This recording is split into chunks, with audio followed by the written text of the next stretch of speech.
आपल्याला जनावरांची आवड आहे, आपल्या दारात म्हशी असल्या पाहिजेत, ही माझी पहिल्यापासून आवड आहे. हरियाणाच्या म्हशींची 17, 18, 20 अशी क्षमता.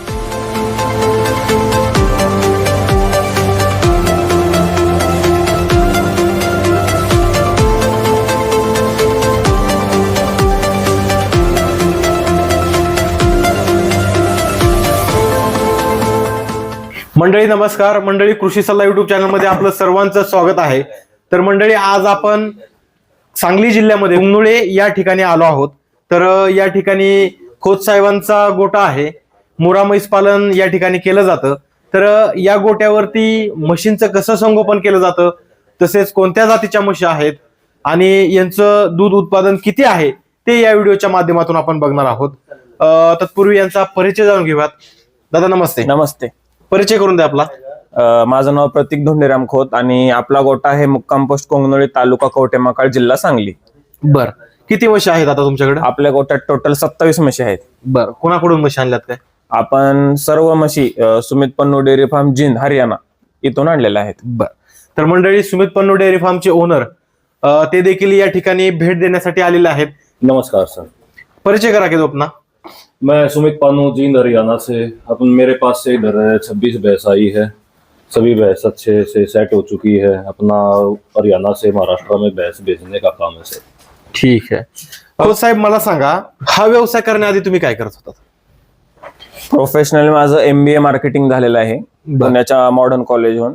मी हिंदुस्थान युनिलिव्हर मध्ये कमीत कमी 1 ते 1.5 वर्ष जॉब केलेला आहे. ठीक आहे. त्याच्यानंतर माझा बिझनेस सेटअप केला इम्पोर्ट एक्सपोर्टचा, आयात निर्यातचा. बर, तो बिझनेस बघत बघत घरच्यांसाठी आणि माझ्यासाठी काही एकत्र करता येईल म्हणून हा म्हैस पालन आपण बिझनेस निवडलेला आहे. बर बर. आपल्याला जनावरांची आवड आहे, आपल्या दारात म्हशी असल्या पाहिजेत, ही माझी पहिल्यापासून आवड आहे, म्हणून आपण म्हशी केल्या. ठीक. किती दिवस झाला आता म्हशी आणून? आपण आपला पहिला 10 म्हशींचा लॉट, 10 म्हशी आणि 1 रेडा 17 ऑगस्ट 2025 ला आपला पहिला लॉट हरियाणावरून इथं महाराष्ट्रात म्हणजे माझ्या घरी उतरला होता. बर बर. आणि नंतर किती आणल्या? त्याच्यानंतर मी 16 म्हशी आणल्या, त्या 17 नोव्हेंबर 2025 ला. बर बर बर बर. ही कल्पना कशी सुचली आणि मुर्रा ही जातच का निवडली तुम्ही? पारंपरिक आपल्या महाराष्ट्रामध्ये देशी म्हशी आणि पंढरपुरी म्हशींचा जोर जास्त. बर. ती ब्रीड वाईट नाही, गरीब शेतकऱ्यांना जगवण्यासाठी ती पण ब्रीड चांगलीच, पण भाकडकाळ जास्त, दूध दुसऱ्याला काढू देणं नाही, दुधाची देण्याची क्षमता कमी, जास्तीत जास्त 10 लिटर. हरियाणाच्या या म्हशींची 17, 18, 20 अशी क्षमता. त्याच्यामुळे मुरा ब्रीड आपण का निवडली की ह्यांचा भाकडकाळ कमी, गाभण राहण्याची तक्रार कमी, लगेच सेट होणार, त्याच्यामुळे ही ब्रीड निवडली आपण. बर. किती लिटर पासून किती लिटरच्या म्हशी? आपल्या गोट्यात 12 लिटर पासून ते 18 ते 19 लिटरची म्हशी. बर बर बर. तुम्ही आता मार्केटमध्ये एवढे सारे व्यापारी आहेत, मग सुमित पन्नू यांच्याकडेच का गेला आणि यांच्याकडूनच का म्हशी खरेदी केल्या? सुमित पन्नू यांच्याकडूनच म्हशी का खरेदी केल्या याचं बरेचशी कारण आहेत, पण ह्यांच्याकडे जाण्याचं मेन कारण म्हणजे आमचे जिवलग मित्र पैलवान रोहित शिंदे सुरवड. मी माझ्या घरच्यांना घेऊन सर्वात प्रथम त्यांच्या गोट्यावर व्हिजिट केली 2दा, एकदा सोडून. बर. मग त्या गोट्याचा रिझल्ट बघत होतो मी. आता व्यापारी हरियाणात पण भरपूर आहेत, हरियाणाचे भरपूर व्यापारी इथे येऊन पण विकायला लागल्यात आता तर. बरोबर. त्याच्यानंतर इथले काय मराठी व्यापारी जाऊन हरियाणात बसलेत गोटा टाक. तर त्याच्यामुळे आपण पैलवान रोहित शिंदे यांच्या गोट्यावर गेल्यानंतर तिथला रिझल्ट बघितला. त्यांनी आपल्याला सुमित शेट यांचं नाव सांगितलं. सुमित शेट यांच्या कॉन्टॅक्ट मध्ये मी होतो. त्याच्यानंतर सुमित शेटने अजून पण 2-3 ठिकाणी म्हशी दिली, आपण तिथं पण व्हिजिट केली होती. बर बर बर. दौंड तालुक्यामध्ये. मग ते रिझल्ट बघितला, सुमित शेटचा स्वभाव चांगला आहे, प्रॉब्लेम आला की फोन उचलतात कधी पण, म्हणून आपण सुमित शेटकडे म्हशी घेतल्या. बर. तुम्ही हरियाणामध्ये गेल्यानंतर तिथली तुमची खरेदी कशी झाली, यांची देण्याची म्हशी पद्धत कशी आहे, काय ह्या बाबतीत सगळा अनुभव सांगा तिथला. मी सर्वप्रथम 5 ऑगस्ट 2025 ला हरियाणाला निघालो महाराष्ट्रातून. बर. महाराष्ट्रातून हरियाणाला गेल्यावर तिथे गेल्या सुमित शेट यांची गाडी मला घ्यायला आली होती. मी आणि आमचा चुलत भाऊ 2 जण आम्ही गेलो. जाताना पैलवान रोहित शिंदे दुसऱ्या दिवशी येणार होते, आम्ही 1 दिवस अगोदर गेलो होतो. तर 1 दिवस सुमित शेटने आम्हाला सगळं मार्केट म्हशींचं, हरियाणाचा ग्रामीण भाग, जिंद सगळं दाखवलं की बाबा म्हशी फक्त डोक्यात राहण्यासाठी की बाबा इथं कसं चालतंय. पहिल्या दिवशी आमची काहीच खरेदी झाली नाही, पहिल्या दिवशी फक्त अनुभव घेतला. मग दुसऱ्या दिवशी पैलवान रोहित शिंदे आल्यावर आमची खरेदी सुरू झाली. तोपर्यंत आम्ही 2च म्हशी घेतल्या होत्या ते यायच्या अगोदर. मग सुरुवात झाली, काही म्हशी चिकात होत्या, काही म्हशी वेळेला झालेल्या होत्या. मग आपल्या इकडचा गोड गैरसमज की बाबा चिकातली वेलेली म्हैस घ्यायची नाही, गाभणच घ्यायची, यायला 10 दिवस टाइम असलेलीच घ्यायची, महाराष्ट्रातली परंपरा. मग ही आम्हाला वेगळंच वाटायला लागलं की बाबा असं कसं काय आम्हाला येलेली म्हस द्यायला लागलं, तिचं तर दूध आता संपलं. पण असं काही झालं नाही. सगळ्या म्हशी सुमित शेटच्या गोठ्यावर आणल्या, सगळ्या चेक केल्या. त्याच्यात 2 म्हशींना प्रॉब्लेम होता. बर 2 म्हशी त्यातली एक म्हैस खातच नव्हती आणि एका म्हशीला काहीतरी वेगळाच पोटाचा काय प्रॉब्लेम होता. बर बर सुमित शेटनं मला न विचारता आणि न सांगताच त्या दोन्ही म्हशी रिटर्न पाठवल्या. त्याच जागी दुसरा कोण व्यापारी असता तर म्हणला बाबा घेतली ह्याला काय कळते, बरोबर भरा गाडीत. पण मला सांगितलं ह्या 2 म्हशी कॅन्सल झाल्या तुमच्यातल्या आणि ह्या सोडून आपल्याला परत अजून 2 दुसऱ्या घ्यायच्या. बर बर मग त्या 2 कॅन्सल केल्या, परत पाठवल्या, अजून 2 घेतल्या. मग शेवटला मी रेडा घेतला. अशा प्रकारे सगळी खरेदी झाली. मग सुमित शेट मला सांगत होते असा व्यवहार असतोय, अशी म्हैस आहे, ही एवढे लिटर देणार आहे, असा प्रॉब्लेम असू शकतोय, असं काय तर करायचं. बर तिथं जेवढं सांगितलं तेवढं इथे दूध देत आहेत का? तिथं जेवढं सांगितलं तेवढं इथं आले लगेच देत नाहीत. 10-15 दिवस सेट व्हायला टाइम घेणार. पाण्याचा बदल लगेचच. तिकडचं पाणी गोड आहे, बर आपल्या इकडचं पाणी जरा हार्ड वॉटर आहे. TDS आपल्या इथं जास्त आहे. त्याच्यामुळे 15-20 दिवसानंतर हळूहळू सगळ्या सेट व्हायला लागल्या. बऱ्याच लोकांचं कसं असते, गावाकडे जमीन आहे, राहायला पुणे मुंबईत आहेत. बरोबर आमचं पण तसंच होतं. माझे वडील पण आर्मीत, त्याच्यानंतर पुणे महानगरपालिकेत. वडिलांची इच्छा होती गोटा करायची, आई वडिलांची, बर की आपल्याला गोटा करायचा आहे. माझ्या म्हणजे ह्याच्या अगोदर आपल्याकडे जर्सी पण होत्या 7-8. मॅनेजमेंट जमली नाही, दुधाचा दर कमी झाला, विकून टाकल्या. मग घरच्यांची इच्छा होती, मग मी जरा त्यात डोकं लावलं. पहिलवान रोहित शिंदेने आपल्याला मार्गदर्शन केलं की बाबा वैरण काय लय आणायची, वल्ल्याच्या नादाला लागायचं नाही, आपला पंजाबचा भुस्सा येतोय, तुम्ही सुरू करा, मी आहे. बर मग आता मी आहे असे म्हणणारे पण बरेच जण आहेत. पण तसं झालं नाही. मला रातोरात सगळ्या गोष्टींना काय अडचण आली, त्यांनी मला मदत केली, म्हणून मीही गोटा टाकला.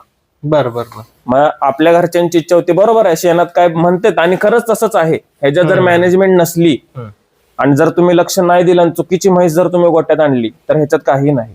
बराबर पण नीट लक्ष दिलं तर ह्याच्यात चांगले पैसे राहतात.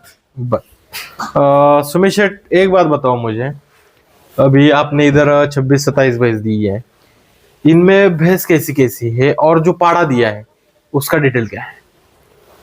पाड़े का डिटेल है सर, इसकी मदर का मिल्क रिकॉर्ड है लगभग 22 लीटर 22 लीटर कुछ ग्राम।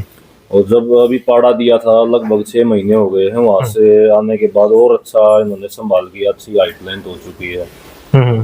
मैंने इनको दिलाया था 1,25,000 रुपए का, अभी उसको 2 लाख से ऊपर इधर ही लोग मांग रहे हैं इनसे। अच्छा पाड़े की तो ये डिटेल है। भैंस एक लोड पहले आया था, एक लोड अभी आया है। पहले वाला भी ठीक सेट हो चुका है, अभी वाला भी। पहले वाले में मान लो लगभग सारी भैंसें क्या भी हो चुकी हैं, कोई 3 महीने कोई 4 महीने की, और फिर भी उनका 10 भैंस का 100 लीटर से ऊपर अभी भी दूध चल रहा है। बराबर। इनकी पहली खरीदी लगभग अभी और पहले वाली खरीदी सेम थी, सिर्फ 2-3 भैंसों को भी जो दूसरा लोड आया उसमें 2-3 भैंसें हमने थोड़े से ज्यादा पैसे डाली थी, बाकी नहीं तो 22-23 भैंसों की नॉर्मल खरीदी है। ओके। मेरी कोशिश भी ही रहती है, जो स्टार्टिंग में भैंस लेता है हमें ऊपर सीढ़ी पे जाना है, स्टेप बाय स्टेप जाएंगे तो हम नीचे नहीं गिरेंगे। पहली सीढ़ी से सीधे 11वीं सीढ़ी पे गए, बीच में सीढ़ी नहीं है तो उस आदमी के साथ क्या होगा, नीचे ही गिरेगा। दिक्कत ये लोग क्या, जैसे मेरी कई जगह भैंस गई है, उधर कहीं पे 20 लीटर दूध निकाल रही है, कहीं पे 22 लीटर भी निकाल रही है, तो देखते हैं कि भाई मेरे को भी 22 लीटर दूध निकाल की भैंस चाहिए है। बात ये नहीं कि मैं उनको दिलवा नहीं सकता या दे नहीं सकता, दिलवाने में कोई दिक्कत नहीं। 2.5 लाख रुपए 3 लाख रुपए दूसरे ने लगाए तो भी लगा देगा। अब ये भी लेके आ सकते थे, इन्होंने भी मेरे से कंसल्ट किया था कि भाई अपने को भी 2-3 भैंस थोड़ा 20-22 लीटर की लेते, लेकिन अगर वो ले आते, ये आधे टाइम बाहर रहते हैं, आधे इधर रहते हैं, लेबर को काम करना, लेबर दूध नहीं निकाल के देगा सर, मालिक दूध निकलवाता है। भैंस से दूध निकालना एक कला है, बराबर। वो नहीं आती तो पैसा ज्यादा लगाने का फायदा नहीं। फिर तो भैंस ऐसी लेनी चाहिए रफ एंड टफ, भाई हम कुछ भी खिलाते कैसे भी संभाल करें, अपने को टाइम का 6-7 लीटर देती है। बरोबर। आता कसा व्यवसाय चालू आहे, रुटीन काय असतं तुमच्या व्यवसायाचं? आता रुटीन आपलं त्या 10 म्हशींचं दूध 100 लिटरला आल्यामुळं आपण आता काय झालं, खर्च पण ह्या म्हशी टाकल्या म्हणजे कशासाठी मेंटेन झालं पाहिजे वर्षभर तुमचं दूध। बरोबर। तुमचं त्यांचं दूध कमी झालं, लेबरचं काम कमी झालं, मग लेबर बसूनच राहणार। बरोबर। त्याच्यामुळं ह्यांचं मेंटेन झालं, त्यांचं मेंटेन झालं, सगळ्याच गोष्टी ओकेच सध्या, आणि यांना येऊन एकच महिना झालाय, पण म्हशी सगळ्या सेट झाल्यात आपल्या, आणि आपला मुक्त गोठा असल्यामुळे काय प्रॉब्लेम येत नाही. बरोबर. आणि पदर खर्च म्हणजे खिशातनं टाकायची गरज नाही. गरज नाही. हा बरं, थोडी इन्व्हेस्टमेंट झाली तुमची. हो. बरोबर. जी हरियाणाची तुम्ही पद्धत राबवली की गव्हाच्या काड्यावर दूध काढायचं, आपल्या इकडे कसं होतंय, ओल्या चाऱ्यावरती जास्त जोर दिला जातो आणि ओल्या चाऱ्याशिवाय दूध निघत नाही असं आपल्याकडे म्हणजे सगळ्यांना ते माइंडसेटच झालंय. तर तुम्हाला याच्यावरती काय सांगायचं?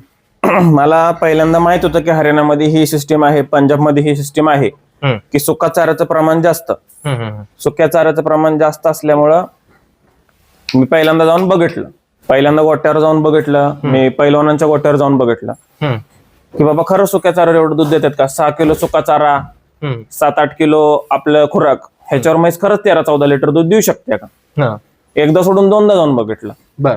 त्यांच्याकडून आल्यानंतर वयाने पेन घेऊन प्रॅक्टिकली लिहून काढलं, 1 एकरचा नांगरायचा खर्च किती, रोटरचा खर्च किती, पेरणीचा खर्च किती, औषध फवारणीचा खर्च किती, ते काढून आणण्यासाठी लेबर रोज आणा, बारीक करा, बरोबर. बारीक करल्यानंतर ह्यांना घाला. बरोबर. त्या सगळ्याचा कॉस्ट ह्या भुश्यापेक्षा जास्त आहे. कुणी पण महाराष्ट्रातल्या कुठल्याही शेतकऱ्यांनी हे खर्च काढून बघा पहिल्यांदा तुम्ही, तुम्हाला भुश्यापेक्षा कॉस्ट ह्याची जास्तच जाणार.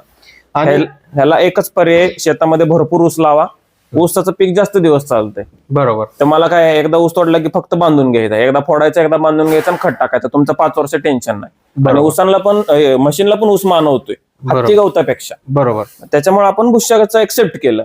आज नाव ते सगळ्यांनाच करावं लागलं. मग हा भुस्सा आणि ओला चारा किती टक्के देत आहे?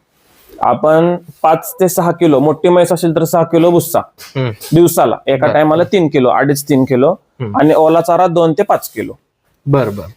म्हणजे त्याच्या कॅपॅसिटीनुसार त्यांच्या शरीराला जेवढीची गरज आहे तेवढंच आपण देतोय. कॅपॅसिटी त्यांची किती, 20 किलो खायची पण आहे. बरोबर. तुम्ही 20 किलो जर या पुढच्या म्हशीला टाकलं तरी ती 20 किलो पण खाऊ शकते. बरोबर. बरोबर. पण तिच्या शरीराला गरज केवढी आहे, हेल्दी राहण्यासाठी. ओव्हरवेट म्हैस दूध देत नाही. बरोबर. आणि प्रॉब्लेम निर्माण करते. त्याच्यामुळे जेवढं गरजेचं आहे आपण तेवढंच. सुमित शेटला फोन करून विचारलं, असा असा प्रॉब्लेम आहे, ह्यांना खायला किती घालायचं, काय करायचं, सुमित शेट तिकडून सांगतात. बर. आता ह्या व्यवसायाचं पुढं कसं नियोजन केलंय? कुठपर्यंत जाऊन थांबायचंय? काय थांबायची इच्छा तर कुठंच नाही. बर. आपलं टार्गेट सध्याचं 50 मशीनचं आहे. आता गोट्यात आपल्या 27 म्हशी आहेत. बर. 26 म्हशी हरियाणाच्या आहेत, 1 म्हैस आपली घरची पंढरपुरी. आपलं टार्गेट ह्या गोट्यात 50 मशीनचं आहे. पण 50चा टार्गेट सक्सेसफुली झालं आणि टप्पा एकदा चांगला बनला की आपण दुसरीकडे मोठा प्रोजेक्ट टाकायचा फक्त विचार केलाय. आता त्या गोष्टीवर बोलण्यात काय अर्थ नाही. आता 26 म्हशी आहेत, ठीक म्हणजे आहे, करून दाखवल्यावरच बोलायचं. आता बोलून काही उपयोग नाही. सुमित शेट 50 काय 500 जरी म्हशी असल्या तरी आपल्या सोबत आहेत. बरोबर. त्याच्यामुळे आम्ही एवढी हिंमत करतोय, नाहीतर ह्याच्यातलं नॉलेज आपल्याला अजून कमी आहे. बर. बाहेर तुम्ही कुठं जरी विचारायला गेला तर असं म्हैस दिल्यावर कोण नॉलेज देत बसत नाही. बरोबर. म्हैस दिली, विषय संपला. बरोबर. तर मंडळी या ठिकाणी बघू शकता, प्रतीक दादांना आता सध्या म्हणजे एवढा काही अनुभव नाही, तरी पण सुमित पन्नू यांच्या मार्गदर्शनाखाली त्यांनी गोठा चालू केलाय. त्यांचं जवळपास 50 म्हशींचं टार्गेट आहे. ते देखील हळूहळू ते पूर्ण करणार आहेत. आता म्हशी देखील त्यांच्या 12 लिटर पासून 19 लिटर पर्यंत दूध देत आहेत. तर तुम्हाला प्रतीक दादा पुढील वाटचालीत शुभेच्छा. धन्यवाद. आणि तुम्ही एकंदरीत यांच्यावर जो व्यवहार केला त्याच्या समाधानी असतालच. भरपूर. ठीक आहे. तर आजच्या या व्हिडिओमध्ये तेच थांबूया. तोपर्यंत नमस्कार. नमस्कार.